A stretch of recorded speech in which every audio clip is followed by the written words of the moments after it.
So there are two ways you can earn income on Amazon FBA. Today we're analyzing what they are and how you can maximize each of them. Let's get started.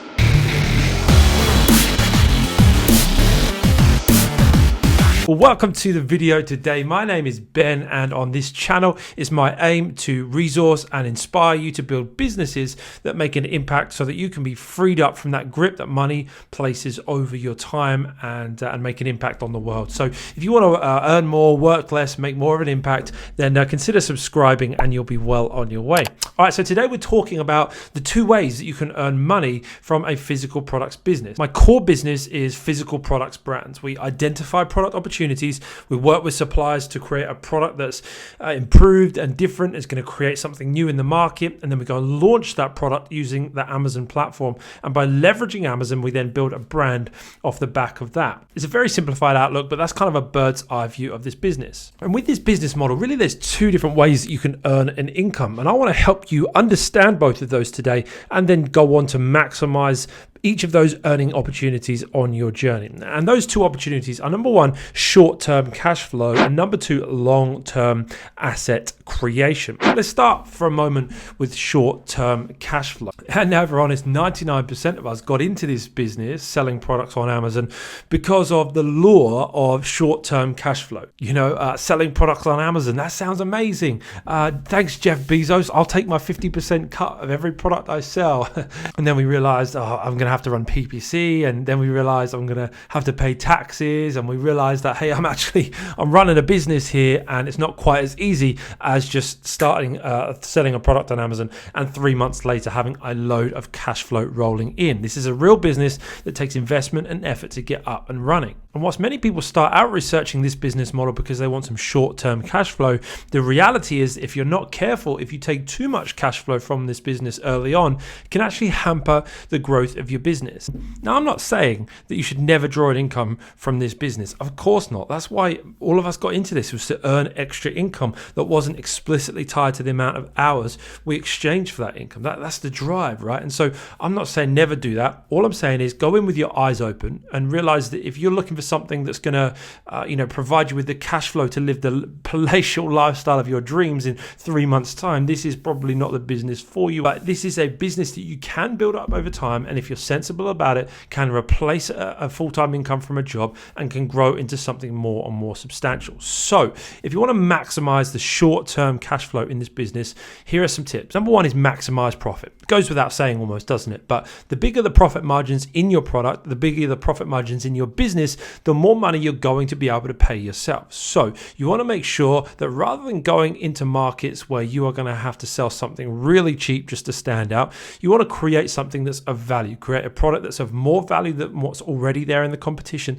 that you could be a premium price product. Learn how to negotiate well with your suppliers, learn how to master the art of PPC, keep your business expenses down in order that you can keep your net margins up. Now, this isn't just a product specific profit, it's also a business profit. Make sure in the early days of your business, you're not wasting money on things you don't need to grow your business. Keep the net profit margins of your business as high as you possibly can, because this is the number that's going to determine how much you can actually pay yourself.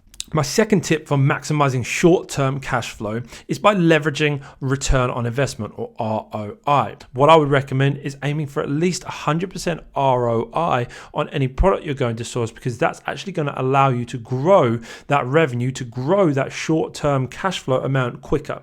If you only go for something that's 50% return on investment, you're going to have to roll through that money many more times in order to generate more and more cash flow. Whereas if you go for something that's 200% ROI, it's going to speed up how quickly you can roll through that money, invest it back into stock, and grow your overall revenue, which then of course is going to grow the overall amount that you can draw down from the business. And finally, when it comes to short-term cash flow, the third thing I would highly recommend is to manage by percentages. Manage by percentages. If you haven't yet read Profit First by Mike Michalowicz, I would highly recommend it. And there's also an add-on called Profit First for e-commerce sellers, which I would also highly recommend. But in essence, what you want to do is you want to allocate certain amounts of percentages towards certain things. And now when you're starting out, if you've got a profit margin of net profit margin in your business of say 20, 25, 30%, you might want to aim for 5% or 10% that you're actually going to pay yourself. Now, what I would always recommend is to try and leave this process for as long as as you can. Try and avoid paying yourself for as long as you physically can, maybe 6 months, maybe 12 months, depending on where you're at with the business. Because the more you can leave in the business, the quicker it can grow. And actually, the more you'll be able to pay yourself down the line. But then when you are able to pay yourself only that which you absolutely have to. And listen, I know we all got into this business to create the income, to be able to do the things we want to do, and that will come. And as your business grows, it will become more and more possible. But by actually taking a smaller percentage initially, it leaves more in the pot for our business to grow quicker. So that smaller percentage amount becomes a larger numerical amount quicker. You understand that, right? So if you're taking 5% of all revenue of your business, as something that's going to pay you, that's going to help you, live your life and pay the bills and do the things you want to do. If you're selling £10,000 a month on Amazon, sure, that 5% is only £500 a month initially, which might not be enough to allow you to leave a job or go on holiday or do those things. But if you actually take that out and begin to save that and invest that in your own personal finances, then that's a start. But also what it allows the rest of that money to do is to come back into the pot. And instead of in £10,000 a month, maybe in 6 months' time, you could be doing £20,000 a month. So that 5% over here all of a sudden becomes £1,000 a month, and it begins to grow. And again, that begins to compound, and that £20,000 a month could even grow beyond that.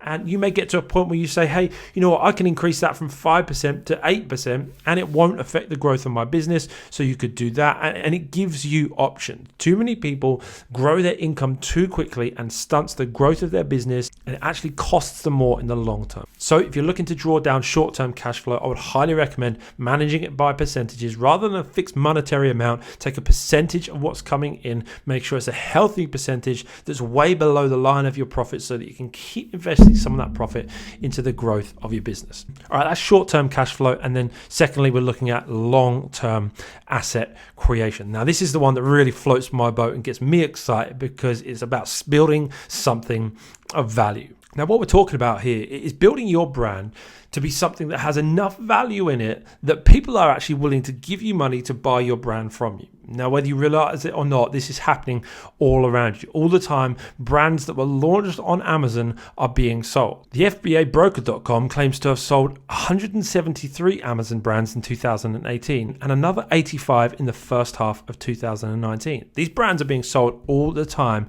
and the possibilities are there for you to do the same. Established brands are an attractive proposition for investors because they have equity within them. They have a customer list, they have existing traffic, they have inventory, they have listings that have aged on Amazon, they have supplier relationships, and so much more. So they're an attractive proposition because you've created something of value. And if you want to build a brand that over the long term becomes an asset that you can one day sell or monetize, then you actually have to do that. You actually have to build a brand.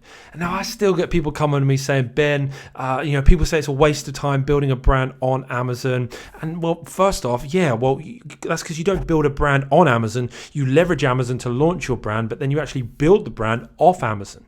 You build a customer list, you build a website, you build traffic, you build brand assets off of Amazon so that your brand is diversified and isn't just reliant upon Amazon. But for some people, I think that's like just too much work because they're expecting Amazon to be this silver bullet that just gives them a paycheck at the end of every month for doing hardly anything. No, you got to put the work in to build the brand if you want to build something of value. And me personally, I want to build something that actually makes an impact on the world, that's of value to the world. And an indication of how much value it's creating in the world is how much actually someone is willing to pay for it. If you want to build a long-term brand asset, if you want to build something that someone's willing to pay for, here's a few tips that I would give you that I'm working on in my businesses that you could also work on in yours to work towards a brand that's saleable for a large amount of money in the future. So a brand that becomes an asset has a few things in common. 5 things real quick. Number 1 is margins. You've got to have good profit margins. No one wants to buy a business that isn't making money. So you want to aim for at least 20% net margins in your business in order to be able to create a good value asset. Second thing is growth. Your business needs to be growing. If your business is on the decline, nobody's going to want to buy it, at least not for very much anyway. So you've got to make sure that you don't take your foot off the gas. And this is what I talked about earlier, is not taking too much money out of the business, but keep investing in the business in order to see it continue to grow month on month and year on year. Third thing is diversification. Listen to me. No one is going to want to buy a business that just has one product in it.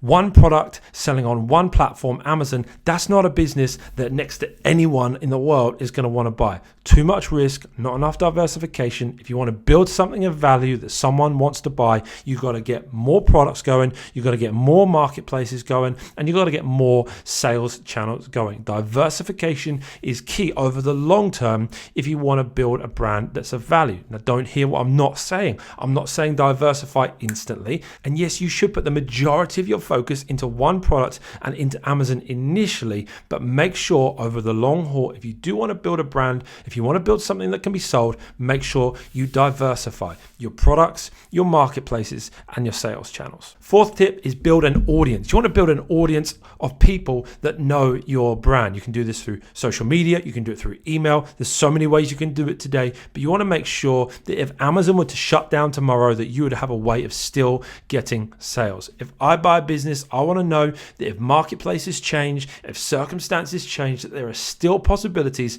for this business and the brand to generate an income. And by building an audience that you can email, that you can contact, and they will buy from you, it increases the value of your brand. And finally, number 5 is systems. Someone that's buying your brand wants to know that if they take it on, that there are the things in place to be able to continue this business growing. Someone's buying that as an investment, not just for what it is right now, but for what it can be in the future. And now listen, you might be sitting there saying, well, I don't think I ever want to sell a business. I want this to be fund my retirement, or to be what provides a cash flow for my lifestyle. I'd rather have the short-term cash flow than the long-term asset. And that's fine. But what I would suggest to you is by building something that could be sold, you're actually building a better business. The mindset of building something that could be sold causes you to build a better business than you ever would have done, and generally is going to create more cash flow in the short term for you anyway, and it's going to create more of an impact in the world. So I would encourage you wherever possible to adopt these